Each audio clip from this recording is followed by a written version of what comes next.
Sí, estamos ya grabando. Bien, entonces iniciamos con el arte barroco de la región de España. Mucho del barroco que vamos a ver acá, tanto en arquitectura, pintura y en escultura, está influenciado por el barroco italiano. El tenebrismo, por ejemplo, en la pintura, pues es muy similar. En el caso de la escultura, sí hay una variante bastante grande, hay mucha más expresividad, hay un carácter mayormente religioso en la escultura. Y en cuanto a arquitectura, pues España va a tener barrocos regionales. No es un barroco en el que pudiéramos decir hay un estilo igual para toda España. Igual como dijéramos del italiano, ahora que el italiano es una mezcla de clasicismo, o sea, de Grecia a Roma, recuperada por el Renacimiento, más la utilización de líneas curvas dentro de las composiciones en las fachadas, por ejemplo, y la sobrecarga de elementos decorativos. En España es diferente, depende de la zona y también vamos a ver etapas en las que vamos a encontrar el desarrollo. Luego, el barroco español viene también a América. Entonces, América, cuando hablamos de arte colonial, pues se distinguen tres estilos principalmente, que son el manierista, que sería el Renacimiento, el barroco y el neoclásico.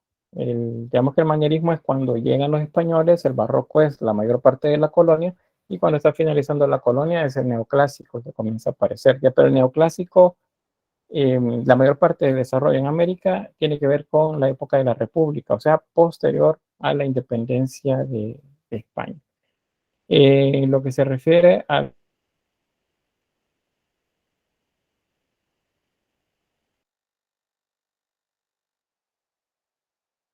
católica, acuérdense que el barroco tiene que ver con eso.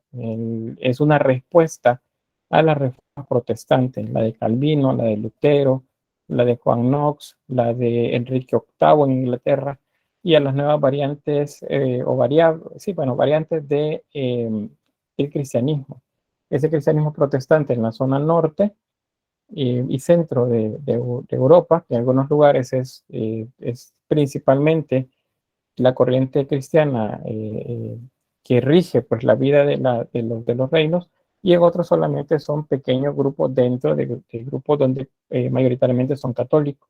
España es uno donde prácticamente toda la región es católica. Y vamos otra vez aquí a lo que ya les he mencionado sobre la tolerancia. El cristianismo tiene cero tolerancia a otras religiones. Y siempre se los comparo. Los musulmanes permitieron que los cristianos siguieran bajo su dominio, que estuvieran teniendo sus propias costumbres, siempre y cuando respetaran la autoridad musulmana. Pero cuando el cristianismo retoma el control, entonces aquellos musulmanes que se quedan son obligados poco a poco a convertirse en cristianismo. Igual los judíos que fueron recluidos en pequeñas ciudades a las que se les denomina juderías, esos terminaron pues convirtiéndose al cristianismo. ¿Por qué?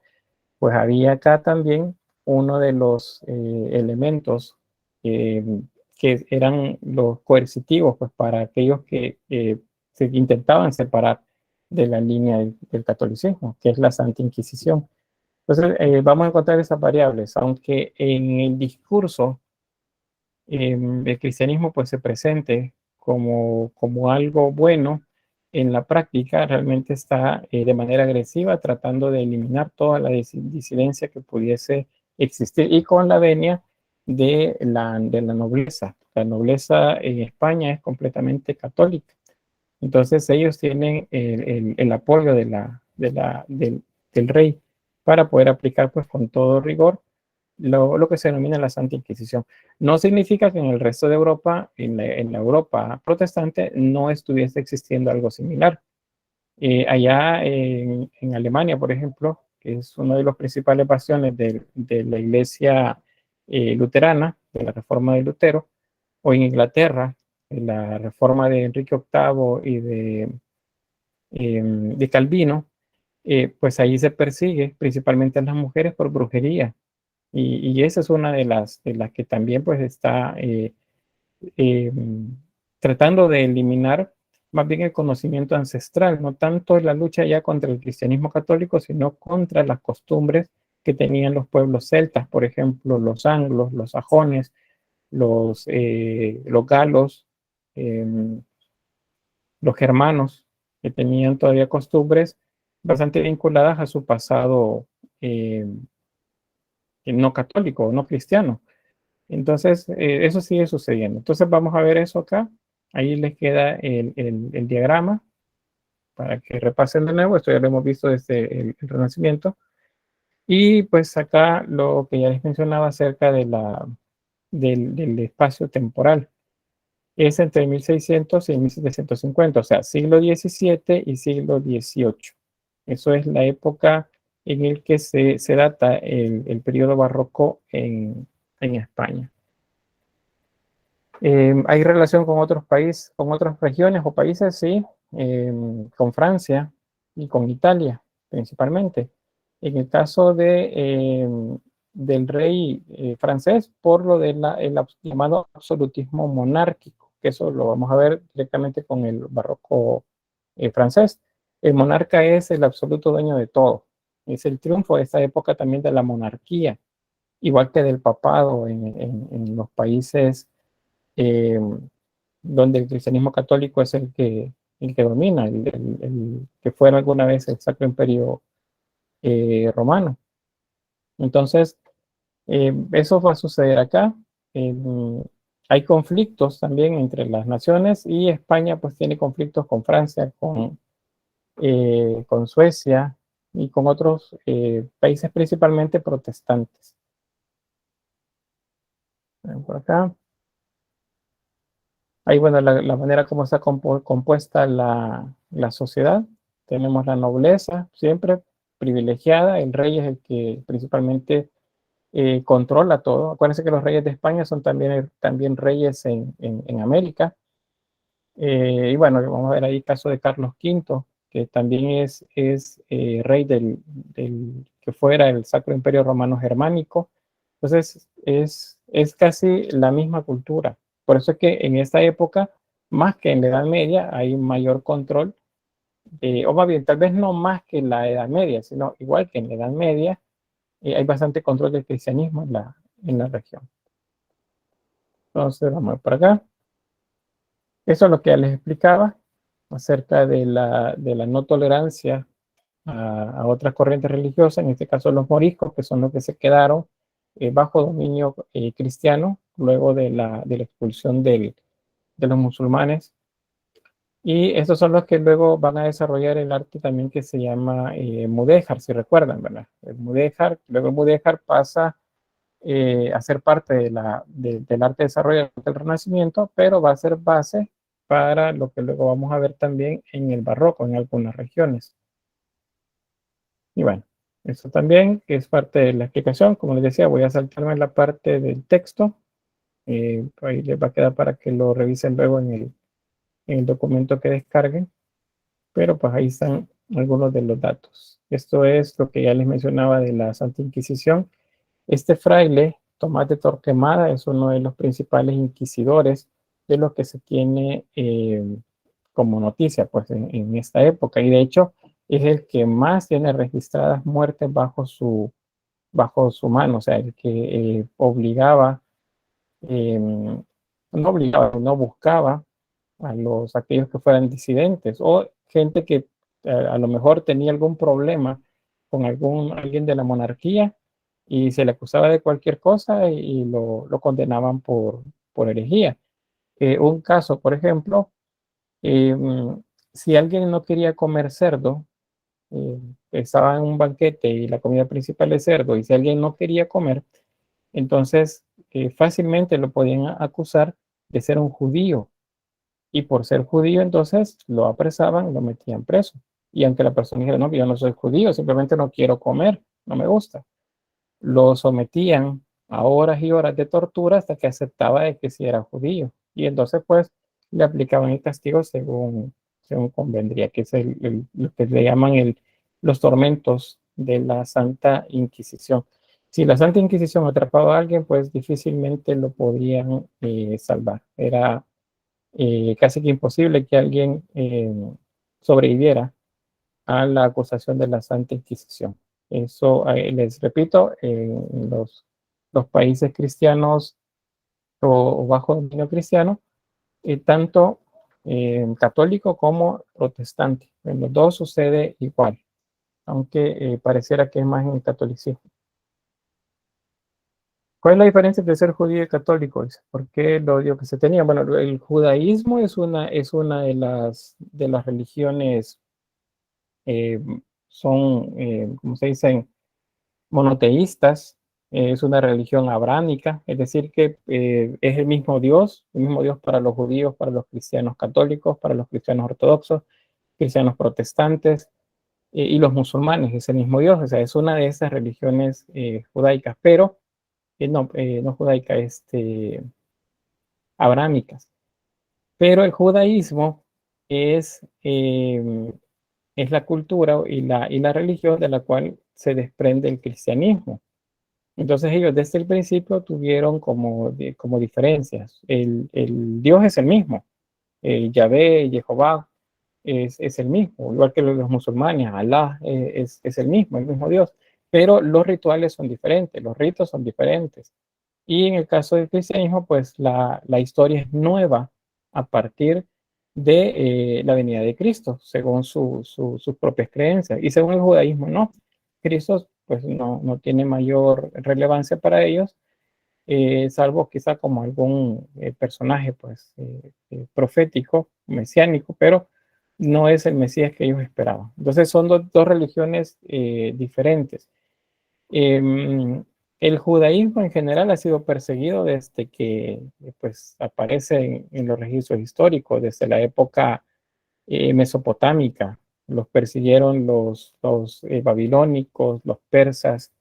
Bueno, se movían de esa zona, se fueron hacia el norte de África y ahí pues fueron esclavos de los egipcios. Luego se escapan de Egipto, vuelven otra vez hacia la zona mesopotámica y los vuelven a ser esclavos ahí. Luego se vuelven más hacia el sur y ahí llegan otra vez los egipcios y los vuelven a ser esclavos. Entonces ha sido una cultura que constantemente ha sido eh, como que asediada. Pues. El judaísmo era uno de los pueblos nómadas, no tenían una sola nación. Pues es hasta después de lo que se llama la diáspora, eh, que es el año 74 después de Cristo, que es cuando Roma destruye Jerusalén y pues todos los judíos se dispersan por el territorio romano y antiguo griego. Es hasta 1948, si mal no recuerdo, al finalizar la Segunda Guerra Mundial, que la ONU dice que deben tener un territorio en medio de Palestina. Palestina era el país y ahí pues abrieron un espacio y dijeron, no, ustedes son hermanos, aquí deben estar también los judíos. Pero pues en menos de 30 años, 30, 40 años, los judíos ya habían desplazado a la mayor parte de palestinos y actualmente, pues, si ustedes leen noticias, sabrán cuál es la situación, ¿verdad? Los palestinos prácticamente están en zonas de, ¿cómo se dice? De, como de aislamiento, la franja de Gaza y otras zonas más donde, pues, prácticamente están hacinados y el resto del territorio lo ha tomado eh, ¿cómo se llama esto? Israel. Pero pues eso es para otra clase. Veamos, ¿por qué se verán tanto? Dice, por lo menos han demostrado se les odiará tanto. Pues eso, pues hay de todo por ahí, tanto razones religiosas como también razones económicas y políticas. Son buenos para los negocios. Entonces es como que llegaban a un país y comenzaban a quitarle recursos a los nativos. Y pues por ahí van también luego las purgas que se hacían.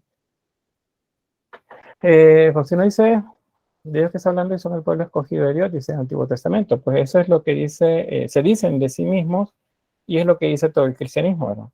Ya sean cristianos católicos o no, pues en los cantos yo siempre he escuchado que hablan de Jerusalén y Jerusalén y Jerusalén. pues el pueblo de Israel, Israel por aquí, Israel por allá. Pues Israel no es lo mismo que cristianismo. Así es que pues ahí en los cantos se está gloriando o glorificando, perdón, a Israel, no al cristianismo. Así es que no sé cómo explicarles más, pero creo que me han entendido por ahí. Yo asimilaba dice que eran los mismos católicos romanos, solo que han tomado el nombre como si ya en Roma. No, el judaísmo es una religión completamente aparte. De ellos nace como una secta inicialmente el cristianismo, pero, como les repito, mientras el cristianismo aparece después de Cristo, porque Cristo no fue cristiano, el cristianismo aparece después, Cristo fue judío. Los seguidores de Cristo vienen después del año 33, en el entendido que en el año 33 fue la muerte y resurrección.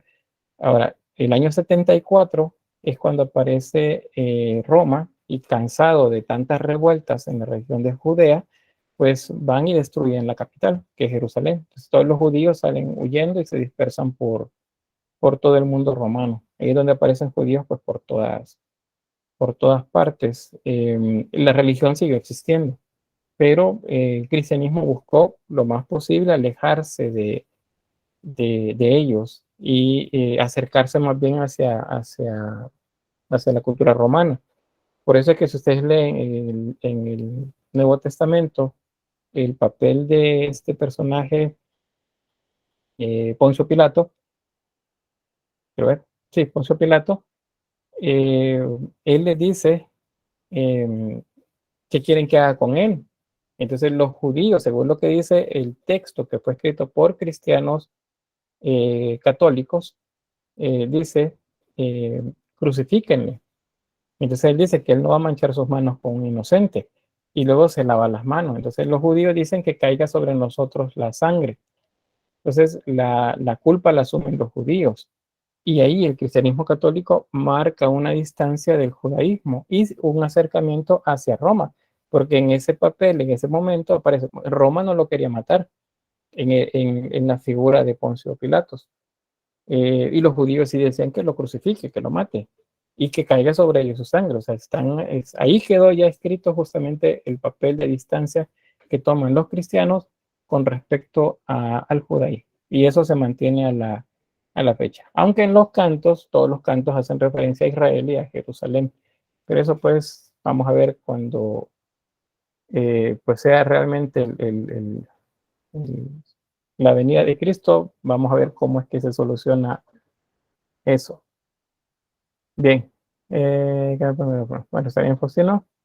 La ley mosaica, dice Natalie, y el cristianismo, la ley de Moisés ya no aplica al pie de la letra. Exacto. Eso es un cambio también bastante grande. La ley con el cristianismo cambia. O sea, nace algo diferente y pues ya no es la ley, dice, sino que están bajo la palabra, según el texto del Nuevo Testamento. Manuel dice, yo creo que también son odiados por lo mismo, y se jactan mucho de ser el pueblo escogido, hicieron menos que muchos, pero es algo que poco a poco va cambiando, bajo un nuevo pacto. Eso es muy bien, esa es la palabra, bajo un nuevo pacto. Y sí, Manuel, es diferente, pero fíjense que hay razones económicas también con respecto a eso. Por eso es que se les ha perseguido siempre también, no solamente por cuestiones religiosas. O sea, nadie tiene derecho a perseguir a alguien más ni por religión, ni por credo, bueno, por credo, ni por cuestiones políticas o cualquier otra. Pero sí sucedió, que no podemos decir que no sucedió. La última gran persecución que tuvo el pueblo judío fue la Segunda Guerra Mundial, con el genocidio nazi. Y luego, pues la diáspora otra vez se sigue moviendo en Europa. Muchos vienen a América y se instalan en diferentes países. Acá en nuestro país, pues muchas de las grandes familias que son las que manejan el comercio y tanto la economía como el destino del país, pues son de origen judío. Entonces, pues ahí como para tener una, una idea. No, pues ahí repasen todos los apellidos de los dueños de todo en este país y van a ver eh, de dónde vienen pues esos apellidos. Bien, pues regresamos a la Santa Inquisición y entonces pues acá algunas de esas cosas que conocemos. los denominados suplicios, que eran pues someter a tormento o a castigos físicos bastante fuertes, muchos de ellos que provocaban la muerte, a todos aquellos que se consideraban herejes o judaizantes, la otra palabra que se utiliza, o sea, cercanos al judaísmo. La quema de mujeres, principalmente tildándolas de brujas, pues es algo que sucede en España y es una de los que más sucede también en el resto de Europa y especialmente en naciones no católicas y no protestantes. Esto de por acá. Y esto, bueno, España es uno de los mejores ejemplos. El discurso a nivel visual, a nivel artístico es otro. En la práctica era bien complicado decir algo en contra del cristianismo, porque pues fácilmente no volvían a ver la luz del día. Si a alguien se le acusaba de herejía, por ejemplo, pues entonces lo castigaban, le daban el suplicio, como se decía, y pues podía arrepentirse. Si se arrepentía, la muerte era más rápida. Además, lo decapitaban y pues moría rápido. Pero si no se arrepentía, entonces lo hacían pasar por fuego. O sea, le daban tratos de larga agonía, con tal que sufriera, porque se suponía que con ese sufrimiento su alma al final se purificaba. Pero bien, eso entonces sucede por ahí. Acá un diagrama que nos muestra acerca de esa relación que tiene el barroco, especialmente la escuela italiana con la española. Igual ahí lo estudian para que vean la relación, pues acá, Italia y España. Pero la obra en apariencia es diferente, porque la escultura barroca en España es polícroma. No son necesariamente esculturas para ser vistas por todos lados, como la que hemos estado viendo, como con el sentido helicoidal de composición. Muchas de ellas son para ser vistas de frente también. Otras son hechas para ser llevadas en procesiones. Entonces hay una idea mucho más grande de escultura, tanto funciones también de la misma en España. Krishna dice qué sucedía si un artista elaboraba una obra que consideraba herética y también lo sometían a la Santa Inquisición o su mensaje lograba ser protegido. Pues depende realmente de quién era el artista, porque les puedo mencionar el caso de Francisco de Goya.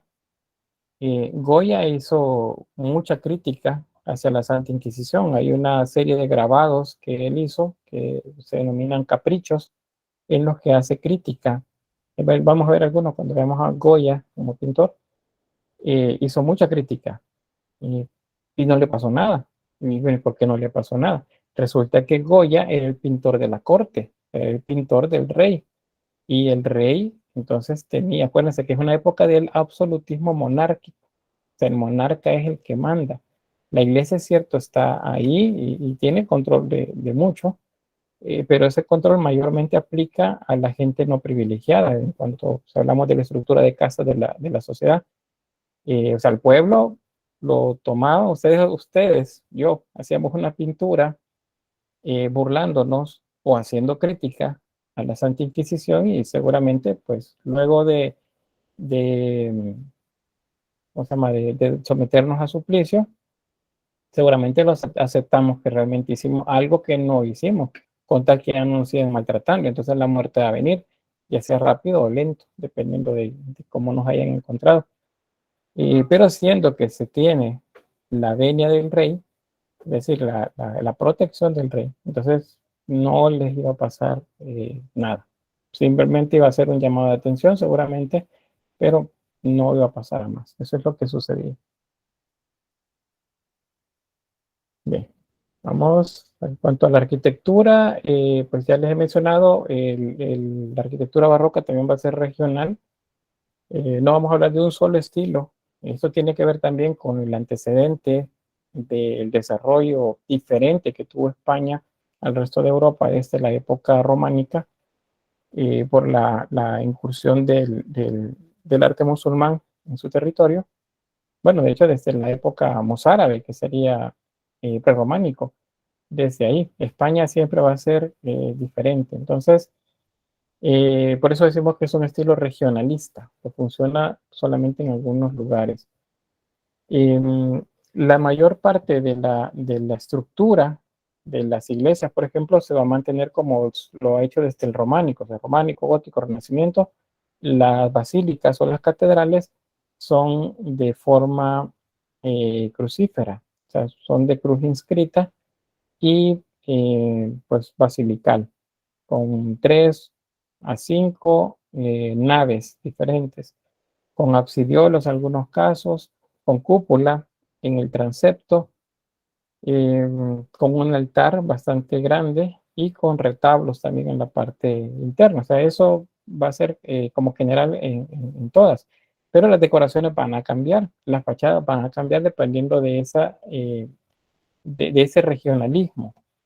Entonces, en general, eh, vamos a encontrar siempre pues diferencias según la época.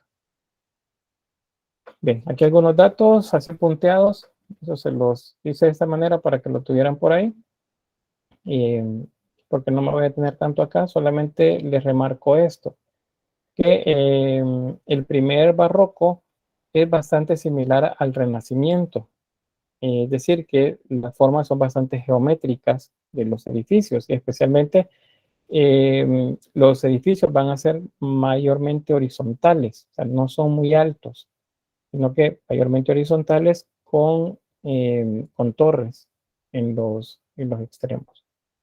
Entonces es el primero. A ese, por cierto, se le va a denominar estilo herreriano, y eso es por, en esta diapositiva está, porque el primero de los que trabajan, por acá, a ver, Juan Herrera, ese es el nombre. Juan Herrera es el arquitecto principal de este momento y por eso al este estilo regional se le denomina herreriano. Es barroco herreriano porque se refiere al arquitecto Juan Herrera. Lo que ya les mencionaba, rigor geométrico, relación matemática, eso es como el Renacimiento, volúmenes limpios, eso significa que no hay tanta decoración, percibimos esquinas, eh, no, los ángulos en las esquinas como muy limpios también, predominio del muro sobre el vano y ausencia de decoración. Eso es lo primero. La frontalidad y las cubiertas, o sea, los techos cubiertos de pizarra.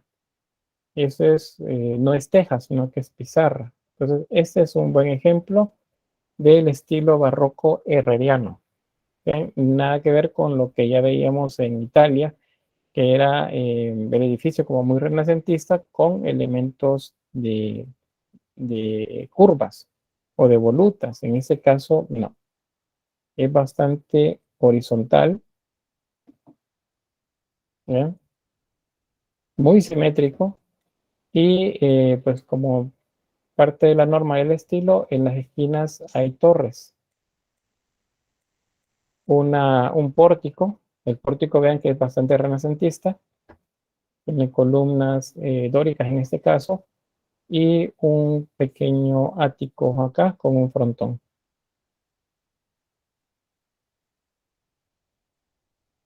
Este es el cuartel del Ejército del Aire en Madrid. Este también es en Madrid, el Palacio de Santa Cruz. Igual vean las esquinas con torres y pues las fachadas de ladrillo rojo mayormente. Eso también tiene que ver un poco con el mudéjar. Recuerden, el mudéjar, el color del ladrillo es importante en la decoración. Y acá, un frontón igual, muy renacentista, con mascarones y esculturas.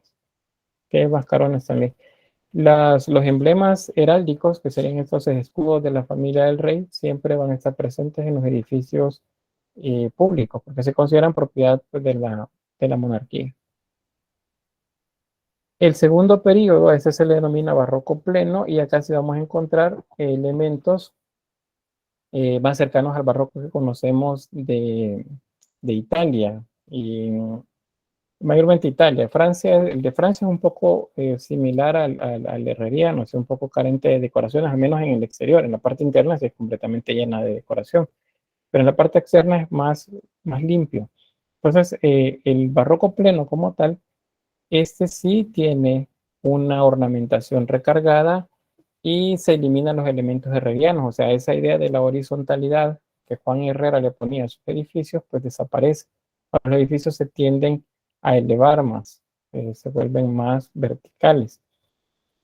Eh, las volutas, la hoja de acanto, los grutescos, los emblemas heráldicos, que serían esos escudos, mascarones, todo eso se vuelve parte de la decoración externa también de las iglesias. Aquí tenemos la fachada de la Catedral de Granada. Acá. Pueden ver, el corte, podemos decir, es como renacentista, igual al barroco italiano, pero la utilización de mucha curva y los remates en lugar de agujas con esculturas.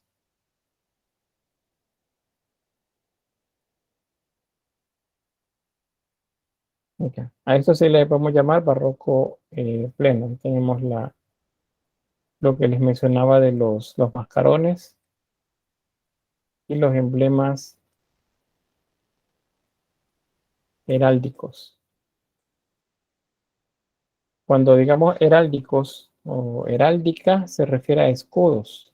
Entonces, bueno, en la historia 4 es una de las cosas que van a investigar seguramente.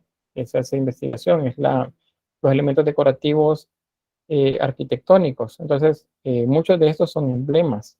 Eso, los emblemas los tenemos que valorar como heráldica. O sea, el significado debe estar vinculado al simbolismo de los.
Confírmeme si se perdió la conexión.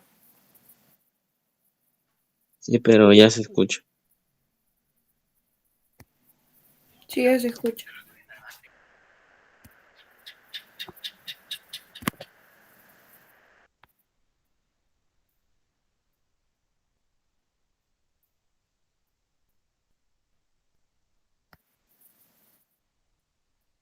Creo que sí, ¿verdad?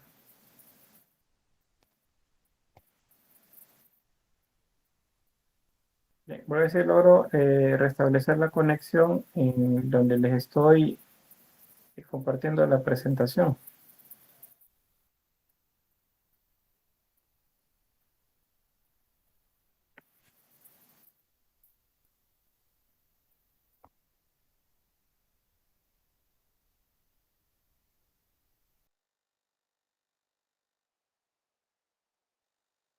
escuchan?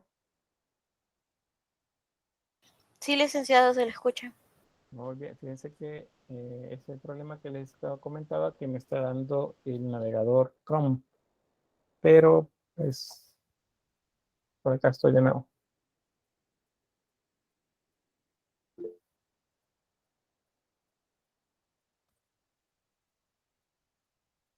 Y ya comenzó a llover por acá también. No se quiere ir el invierno.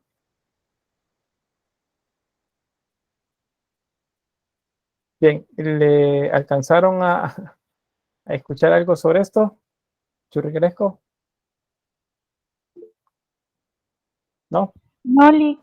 No, Llegamos hasta esa imagen entonces. sí, Sí. Muy bien.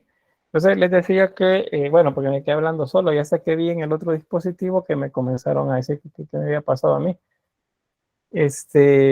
Vaya, eh, contemporáneo al estilo barroco pleno, se da uno más y este se denomina churrigueresco. Entonces, el estilo churrigueresco eh, sería también equivalente, o sea, porque es como que estamos hablando de lo mismo, que el rococó, pero el rococó como tal se da solamente en Francia. Tiene su replicación, sí, en Italia, en el norte de Europa, pero como tal, solo lo vamos a ver en Francia. Entonces, en España, eh, en términos de elementos decorativos, pues el estilo es el llamado churrigueresco, que el nombre se lo da estos tres hermanos de apellido Churriguera, José Benito, Joaquín y Alberto de Churriguera. Este es los arquitectos. Entonces, el estilo de ellos es que se va a denominar churrigueresco. Y les repito, es equivalente a rococó. Es igual, es una sobrecarga bastante grande de elementos decorativos. Eso es lo que vamos a ver entonces por acá. Columnas retorcidas, uso de estípites, por ejemplo, em, frutos, la utilización también de mucha escultura, aparte de los elementos decorativos. Entonces, eso es propiamente el churrigueresco. Y se considera también, pues, de mucho lujo y de riqueza. Es una muestra de lujo y riqueza de la monarquía. Recuérdense que los monarcas son los que intentan lucirse con todo lo que tienen. Acuérdense también, la cantidad de recursos económicos que estaba entrando desde América a España era bastante grande. Y esa cantidad de recursos, pues, se gastaba en los lujos de la monarquía, en pagar deudas que tiene la monarquía, pero también en la creación de edificios y de iglesias con mucho lujo. Por eso se habla acá de aplicaciones de pan de oro en los retablos. Hasta los retablos se recubrían con este pan de oro, que es un tipo de, de lámina muy delgada de oro, con la que se forraban prácticamente las estructuras de madera. O sea, había mucho lujo para acá. Entonces, esta imagen del Museo de Historia de Madrid corresponde a esto, al churrigueresco. Ahí pueden ver la sobrecarga de decoración. Hay emblemas, hay esculturas, hay estípites, que son esos que ven acá, las columnas estípites, los emblemas, remates, muchos elementos decorativos. Esto es entonces churrigueresco. Ahí tenemos un acercamiento.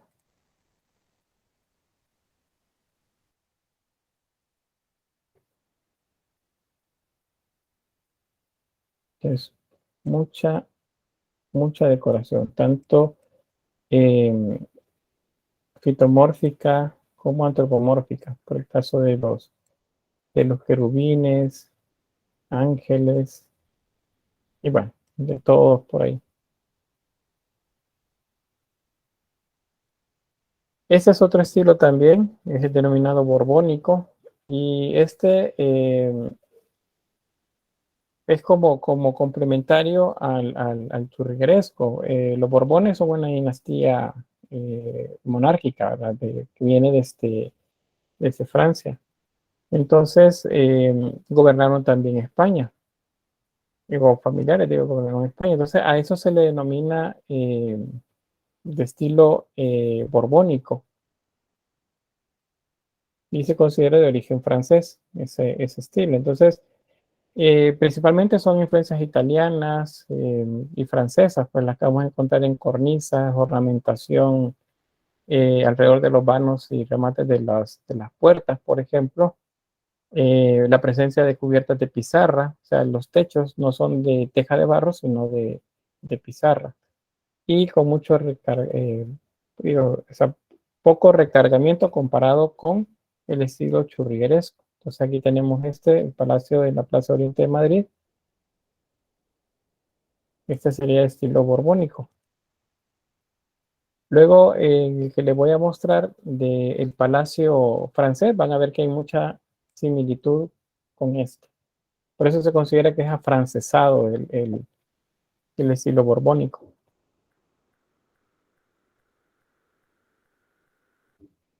Una vista más de la plaza. Esas plazas amplias también, los jardines amplios, eso tiene que ver con el barroco francés. La utilización de los emblemas, mascarones. Por ahí. Bien, ¿preguntas ahí? Tu arquitectura, ¿cuál es entonces? Arquitectura sería el estilo herreriano, el barroco pleno, el churrigueresco y el borbónico. Esos son los 4 estilos barrocos en cuanto a arquitectura que se dan en España. El herreriano es como una transición entre el Renacimiento y el Barroco. El Barroco pleno y ¿qué sería el churrigueresco serían como una evolución del Barroco y el Rococó, esos dos. Y el Borbónico es una influencia del Barroco eh, de Francia. Esos serían los 4 estilos de arquitectura barroca que se va a ver. Luego, esos 4 también tienen influencia en la arquitectura barroca en América, que es lo que llamamos arte colonial. Pero eso pues se va a ver más adelante en una historia 4.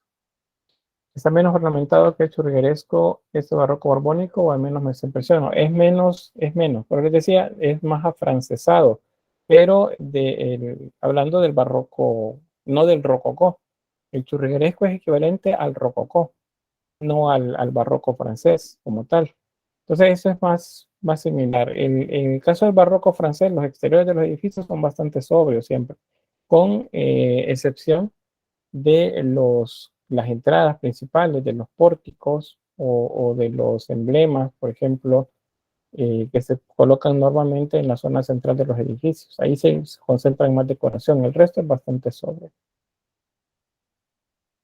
Bien, si no hay preguntas, pasamos a la escultura. ¿Hay alguna pregunta?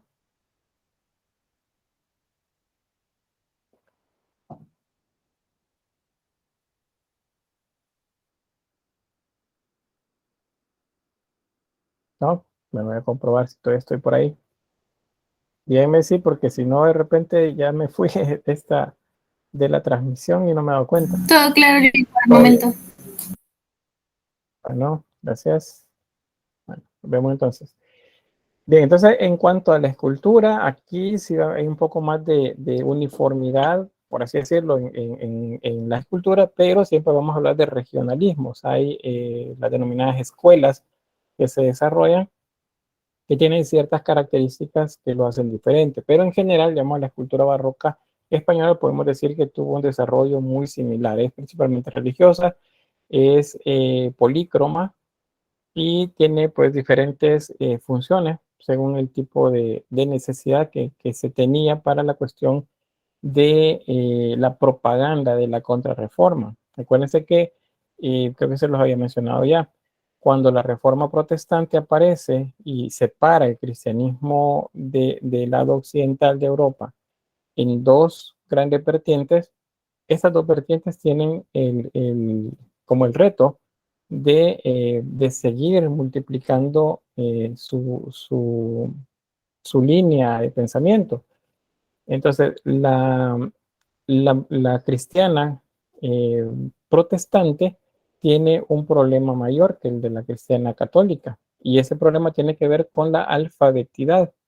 La mayor parte de las personas de la época son analfabetas, o sea, no pueden leer, no pueden escribir, entonces difícilmente pueden leer un texto.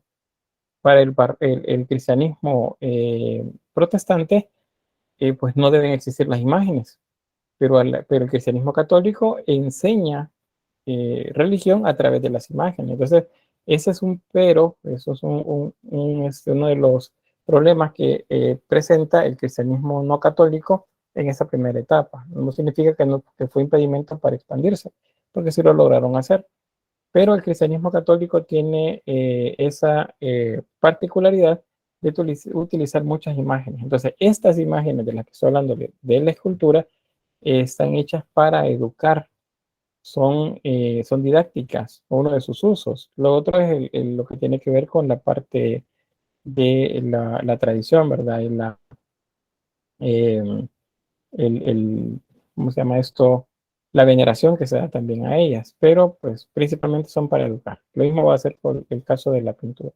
Entonces hay de todo, hay relieves, hay escultura de bulto redondo, hay escultura adosada a las paredes, hay escultura que es hecha para moverse de un lugar a otro en procesiones, los que se llaman pasos procesionales o escultura procesional también. Estas deben ser livianas para poder levantarse y moverse de un lugar a otro. Entonces aparecen ciertos aspectos técnicos que van a ayudar a que la escultura pierda peso, y eso pues lo vuelve también más rico en cuanto a los elementos que se le agregan. Como hemos hablado que la escultura eh, es teatral, entonces vamos a comenzarlo por ese detalle en la Catedral de Toledo, en España. Eso es un transparente. El transparente, ese es un corte de la iglesia, es una zona de la iglesia en la que tenemos un ventanal a través del cual la luz entra, luego por una abertura que hay entre esa semicúpula y el altar que está en la parte inferior, de manera que la luz entre e ilumine el altar. Pero hay una transición muy teatral que se hace para los que nos ubicáramos acá en la parte inferior y observáramos hacia arriba, que es lo que se logra con esta imagen. Acá. Ver de abajo hacia arriba, lo que veríamos es este trampantojo. Si se acuerdan, los trampantojos son literalmente trampas para el ojo, o sea, son efectos visuales en los cuales se logra percibir profundidad en espacios en los que no hay. Lo vimos con Borromini, con Bernini, y veíamos también algunos elementos de aplicaciones de eso también con, eh, con el Bosco, con la pintura del Bosco. Entonces acá en, en el barroco se da bastante eso, se pintan las bóvedas y las cúpulas con composiciones que hacen ver como si el espacio se abriera hacia arriba, como si efectivamente estuviéramos viendo hacia el cielo. Entonces, este transparente es básicamente eso. Un efecto, la luz entra acá, ilumina el mural que está en las paredes, y luego poco a poco las imágenes van adquiriendo relieve hasta convertirse en relieves propiamente hechos, prácticamente esculturas adosadas a la, a la, a la pared. Entonces hace un desarrollo bastante teatral de la imagen. Dice Ismael, subió un archivo a la página de Facebook, se llama Patriarcas del Sabor, que muestra algunos de los orígenes de la familia del pasado. Muy bien, gracias Ismael. Por cierto, ¿qué pasó con el laboratorio? Luego dice Carlos, en la imagen de la derecha parece que la catedral gótica, parece que la catedral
Bien, ya volví. Confírmeme si...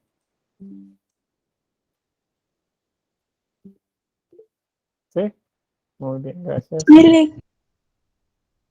Muy bien. Creo que me quedé por acá. Bien, entonces la siguiente imagen es el altar que está eh, en la parte inferior, pues, del transparente. Este es de Narciso Tomé. Es uno de los escultores del periodo barroco. Bien, ahí podemos ver la cantidad de detalles. ¿Ven? Estamos alrededor de un altar que es de tema mariano. Acá. Este también es barroco. Bien, entonces, lo del transparente es esto. Es transparente. Esta es la etapa como de transición. Y este es el altar que ilumina en la parte inferior. O sea, es todo un montaje el que se hizo con esta obra.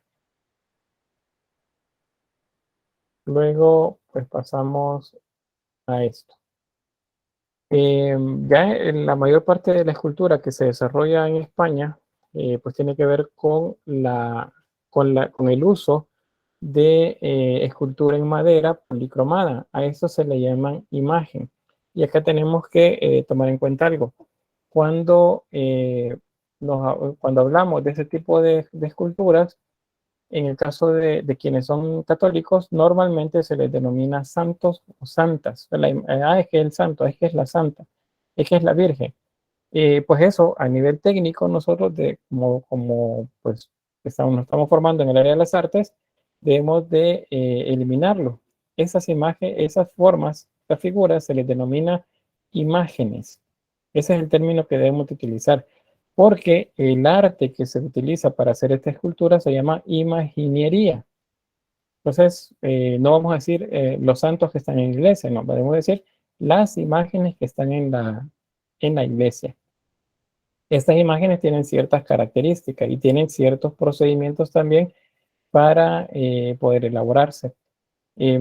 Algunas son hechas, como en el caso de esta virgen, la imagen de esta virgen, que son talladas en madera completamente y se les agregan algunos elementos externos, como en el caso de esta también. Esos elementos adicionales se les llaman, postizos. Los postizos son, por ejemplo, los ojos de cristal, las pestañas en algunos casos, las pelucas, en este caso la corona de espinas, y cualquier otro elemento que se le agregue a la figura para hacerlo más naturalista. Esa es la idea, volverlo cada vez más naturalista. Vamos a ver, Gerardo dice, y es correcto decir las imágenes de los santos. Sí, porque hay imágenes de Cristo y hay imágenes de vírgenes y hay imágenes de los apóstoles. Sí, es correcto decir imágenes de los santos, pero en ese caso nos estamos refiriendo a imágenes de aquellos a los que el cristianismo católico le llama santos. San Bartolomé, San Francisco de Asís, San Martín de Porres, San Martín Obispo, todos esos son santos. Entonces es correcto decir imágenes de santos, sí. Igual imágenes de Cristo, imágenes de vírgenes, imágenes de ángeles. Es correcto decirlo de esa forma. Pero genéricamente, si queremos hablar de todos esos al mismo tiempo, entonces solamente decimos imágenes religiosas. Y ahí ya sabemos que entra dentro después de ese, como decirlo, en esa canasta entra todo el tipo de escultura. Ahora, ¿cuál es la finalidad de hacerlo tan real, de colocarle esos postizos y hacer que las imágenes sean más reales? Pues provocar una profunda emoción religiosa en el espectador. Tal vez a nosotros no nos produzca tanto asombro o no nos motive a nada más. Pues yo voy a una iglesia, por ejemplo, voy a observar las imágenes y pues a mí me motiva nada más la parte técnica, la parte expresiva también de ella. Digamos que no tanto los aspectos religiosos, pero si hay alguien que solamente es religioso y entra pues seguramente tiene una percepción de recogimiento espiritual al observarlo, en el caso de ser alguien muy religioso.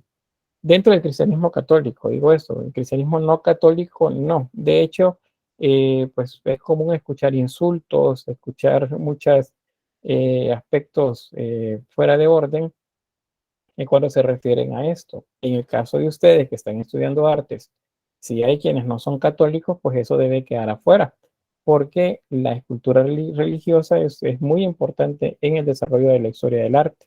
Entonces nosotros debemos verla desde el punto de vista académico y esto es desde el punto de vista artístico. La parte religiosa es otra, eso queda aparte. No debe ser un prejuicio a la hora del estudio de la obra.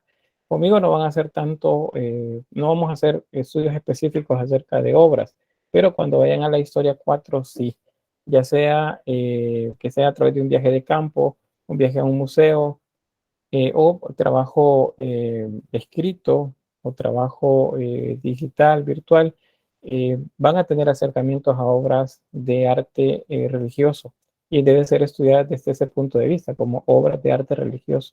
Nada de estar hablando de que son, ¿cómo se llaman? Aspectos pues que riñen con la parte religiosa, porque no deben observarse para nosotros, no debe de suceder eso.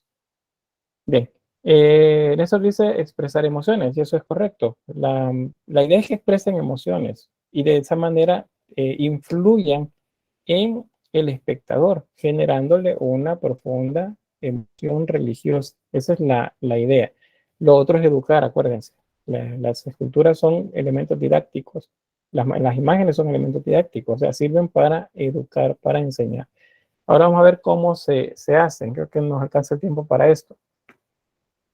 El estofado, esta es una técnica que se raspa la capa que se aplica sobre la pieza para generar texturas. Especialmente esto se hace para las telas, que las telas se vean lo más natural posible. Entonces, lo que se hace es, se aplica un sellador sobre la madera, es decir, se cura, por así decirlo, la madera, se aplican selladores, luego se pinta, luego se le hace un grabado, por ejemplo, sobre ella, una técnica que se llama esgrafiado, es retirar color de la superficie, luego se puede aplicar dorado y luego se raspa también. Al rasparlo o al limpiarlo, entonces genera texturas porque las partes hondas se llenaron de color dorado y entonces genera esa sensación como si fuese tela, como si fueran hilos con la que está hecha. Desde la época renacentista, la barroca, pues eso ha servido, el estofado ha servido para la decoración de las ropas. Y bueno, algunos ejemplos acá en texto, nosotros vamos a ver ejemplos acá. ¿Ven? Acá hay dos tipos, vean, esos son diferentes. Este es uno, este es otro tipo. En este caso, se aplicó eh, dos técnicas. Una fue colocar el dorado primero, luego se le aplicó una pintura oscura encima y después se comenzó a raspar la pintura oscura para que dejara vista el dorado que tenía abajo. Con eso se generan estas líneas. Esto se llama esgrafiado. O sea, ustedes pintan de dorado, luego le aplican encima un color oscuro y después, cuando ya está seco, raspan el color oscuro generando diseño. Es esto. Luego se complementa con pintura sobre el dorado. Perdón, la pintura oscura, que son estos que vemos acá. Este no fue raspado, este fue pintado. Acá.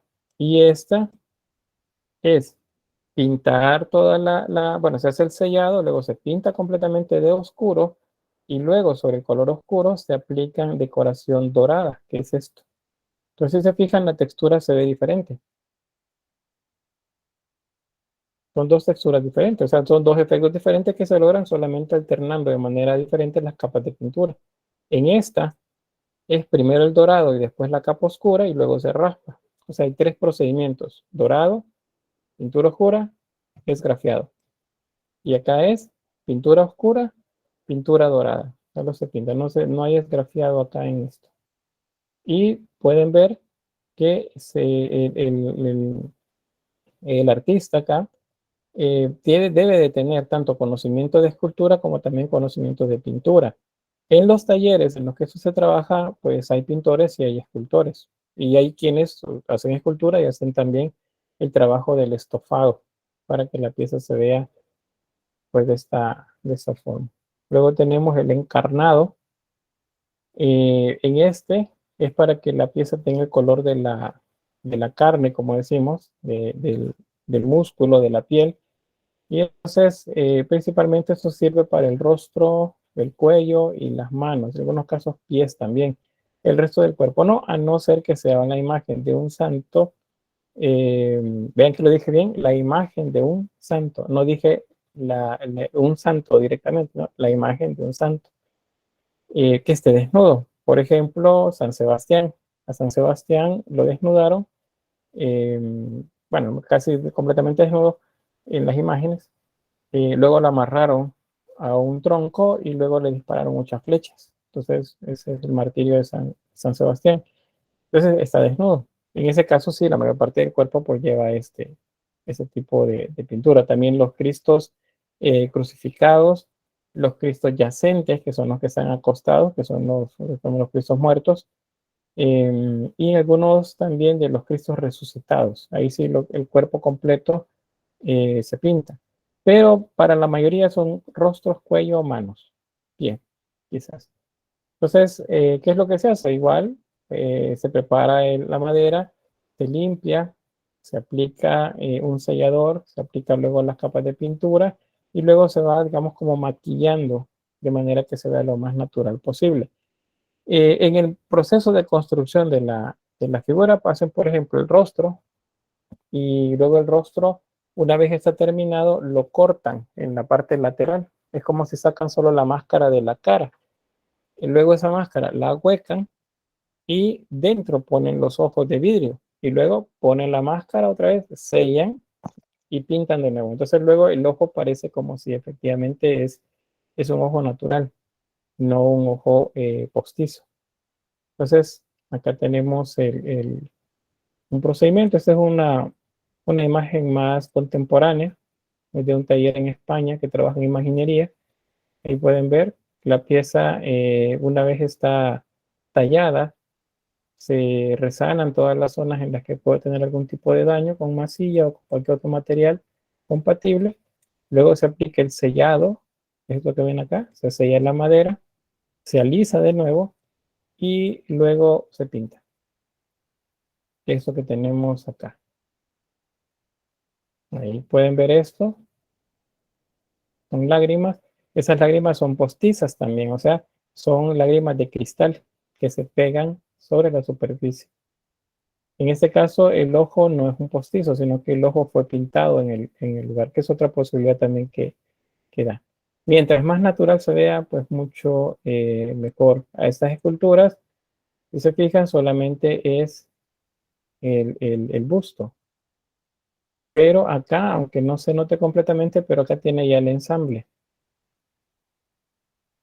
Acá sí tiene ya el ensamble. Es decir, que se monta sobre una pieza más grande. A este tipo de esculturas, pues tienen un nombre característico y una forma característica también, ya se les voy a mostrar. Pero pues acá hay varios ejemplos sobre esto. La mayor parte de las imágenes, si no decir todas las imágenes, son religiosas. No hay otro, no hay mitológico, no hay motivos civiles, en este caso retratos, por ejemplo, de obispos o de reyes, a no ser que estos ya sean considerados santos. Entonces sí se les hace una imagen y pues una variedad muy, muy amplia de ellos. ¿Ya? Pues, esta es una imagen también. Esta tiene articulaciones. ¿Ve? Estas son bisagras que permiten que las manos se muevan, el cuerpo se vea. Eso es un paréntesis. En YouTube veo, o a veces en documentales de esos programas que presentan cosas que se supone extraordinarias, sale que la imagen de un Cristo, por ejemplo, de una Virgen movió la cabeza o movió la mano, tenía la mano arriba y de repente la mano la bajó, o estaba el Cristo viendo hacia arriba y de repente bajó la cabeza o la movió hacia un lado y la imagen se movió. Pues se mueven porque están articulados. Y si las articulaciones ya pues tienen bastante tiempo, son un tanto más fáciles que se muevan por acción de la fricción, del movimiento o la contracción y dilatación que sufre la madera también con la temperatura. Puede que en la mañana que estaba fresco, la madera estaba dilatada y entonces la articulación estaba dura, estaba apretada. Pero con el sol, con el aumento de temperatura durante el día, la madera entonces se contrae porque se seca. Entonces se hace se separan las juntas y entonces la bisagra no está tan apretada, entonces está, digamos, un poco floja y termina moviéndose. Y ahí es donde eso explica, pues, esas cosas se supone extraordinarias que salen en esos programas. Pero bien, ahí está. ¿Qué significa si esto tiene articulaciones? Que la imagen es para vestirse, se le van a poner vestidos. Esos vestidos también son postizos, así se le denomina. Cualquier cosa que se le agregue a una escultura de este tipo, a una imagen, se denomina postizo y sirven para que tenga ese mayor grado de impacto. Pues. Esta otra también es una escultura de bisagras, una imagen de bisagras sería. Vean qué significa esto, que se puede sentar, puede mover los brazos, los puede estirar, los puede juntar. Esta no se puede sentar, pero esta sí. Tiene articulación en las rodillas y en la zona de las caderas.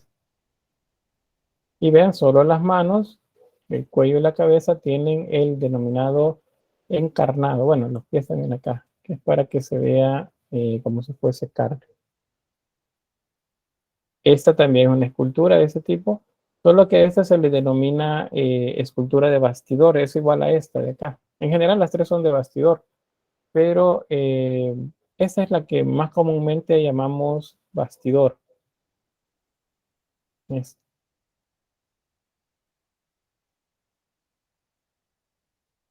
Bien, tiene bisagras, es decir, puede mover los brazos, pero el resto prácticamente, bueno, las piernas seguro las puede mover, aquí tiene bisagras, lo demás va cubierto, todo se cubre con tela. Esa es una de las razones por las que hay tanto misticismo alrededor de el cambio de ropa de las imágenes dentro de las iglesias. Ustedes van a una iglesia en la época de Semana Santa y en algunos casos hay rituales ya de tradición en las que solo un grupo selecto tiene acceso a las imágenes para desvestirlas y hacen hasta un ritual de limpieza, un lavado de las ropas de esas imágenes. Aquí en nuestro país creo que hay un par de municipios antes de Semana Santa hacen ese ritual. Llevan en medio de una procesión las ropas hacia un río, las lavan y luego las devuelven a la iglesia. Se secan y luego visten con ellas a las imágenes. Pero las imágenes difícilmente las vamos a ver así. En el contexto religioso me refiero. Ustedes, bueno, en mi caso, que estamos en el contexto artístico y que pues alguna vez tendremos acceso a imágenes religiosas, pues entonces es más fácil observarlas así. No deja de ser muy ingenioso pues el sistema para que la escultura pueda tener diferentes poses y pueda ser utilizada de diferentes maneras. ¿Se entiende? ¿Estamos bien con eso? ¿Están ahí? Sí. Silix se entiende. Sí, se entiende. Aunque, Sí, estamos aquí. aunque si lo ve así, uno parece más como muñecas de juego que otra cosa, uno lo ve. Y incluso los rostros, siento que hay un momento que no los veo tan naturales. Sí, depende del tipo, pero ya vemos algunos que son bastante naturales. Pero de lo que dice el compañero sobre que parecen muñecas o muñecos, es cierto. Si recuerdan cuando veíamos escultura romana, hay muchos juguetes romanos que tenían esta misma estructura, articulaciones, de manera que se pudiesen mover. Bien, entonces, aquí tenemos otra escultura de bastidor. Vean. Ahora, ¿qué se logra también con esto? Que las esculturas sean livianas, que no pesen mucho. ¿Y de qué me sirve que no pesen mucho? Pues sirve mucho porque estas imágenes van a ser puestas luego en andas, en estructuras de madera también para ser llevadas en procesión. Entonces no me sirve que sean de mármol, por ejemplo, de piedra o de madera sólida, porque necesito que sean livianas y que se puedan mover de un lugar a otro. Vean esta, por ejemplo.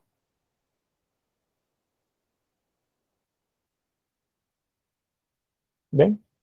Si lo vemos acá, no nos imaginamos que esta es una Magdalena. ¿Cómo sé que es Magdalena? Ah, porque está vestida de negro, porque está llorando y porque no tiene una, ¿cómo se llama esto? Una espada o un corazón sobre el pecho. Esos son símbolos de la Virgen denominada dolorosa. Entonces, si se fijan ustedes, han ido a procesiones de Semana Santa, ya sea turistear o de verdad con devoción. Hay un orden en el que van después de la imagen del Cristo del Nazareno, va la María, la madre de Jesús, es una escultura de bastidor.